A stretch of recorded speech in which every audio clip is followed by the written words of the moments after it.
Hi hello ನಮಸ್ಕಾರ. ನೀವು ನೋಡ್ತಿದ್ದೀರ ನ್ಯಾಚುರಲ್ ಫಾರಮ್ ಯೂಟ್ಯೂಬ್ ಚಾನಲ್.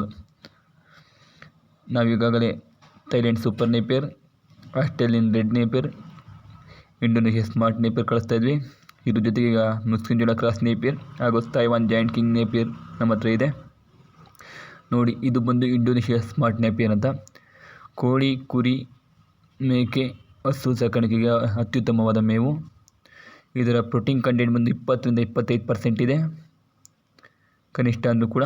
ಇದು ವಿಯರಿಗೆ 1 ಎಕರೆಗೆ ಕನಿಷ್ಠ ಅಂದರೆ 70-80 ಟನ್ ಬರುತ್ತದೆ. ಒಂದು ಕಡ್ಡಿಯ ಬುಡದ ಕನಿಷ್ಠ 80-100 ಪೀಸ್ ಹೊಡೆಯೋ ಚಾನ್ಸಸ್ ಇದೆ. ನೋಡಿ ಯಾವ ರೀತಿ ಇದೆ ಅಂತ ಎಲ್ಲ ನೀವು ನೋಡ್ತಾ ಇದ್ದೀರಿ. ನೋಡಿ ಯಾವ ರೀತಿ ಇದೆ ಎಲ್ಲನ. ಇದು ಚಾಫ್ ಕಟ್ಟರ್ನ ಅವಶ್ಯಕತೆ ಇರುವುದಿಲ್ಲ ಈ ಇಂಡೋನೇಷ್ಯಾ ಸ್ಮಾರ್ಟ್ ನೇಪಿಯರ್ಗೆ. ನೀವು ಕಡ್ಡಿ ಕಟ್ ಮಾಡಿ ಡೈರೆಕ್ಟು ಕುರಿ, ಮೇಕೆ, ಕೋಳಿಗಳಿಗೆ ಕೊಡ್ಬೋದು ನೀವು ಇದನ್ನು. ನೋಡಿ, ಇದು ಕಾಣ್ತಿರೋದೆಲ್ಲ ಇದು ಇಂಡೋನೇಷ್ಯಾ ಸ್ಮಾರ್ಟ್ ನೇಪಿಯರ್. ಇದು ಹಿಂದೆಗಡೆ ಇರೋದು ಸೂಪರ್ ನೇಪಿಯರ್, ಮುಸ್ಕಿಂಜೋಳ cross napier, Taiwan joint king ಇದೆ. ಮತ್ತು ಆ ಕಡೆ ಆಸ್ಟ್ರೇಲಿಯನ್ ರೆಡ್ಡು ಕಾಣ್ತಾ ಇದೆ. ನಿಮಗೆ ಬೇಕಂದರೆ ನಮ್ಮ ನಂಬರ್ಗೆ ಸಂಪರ್ಕಿಸಿ. Thank you.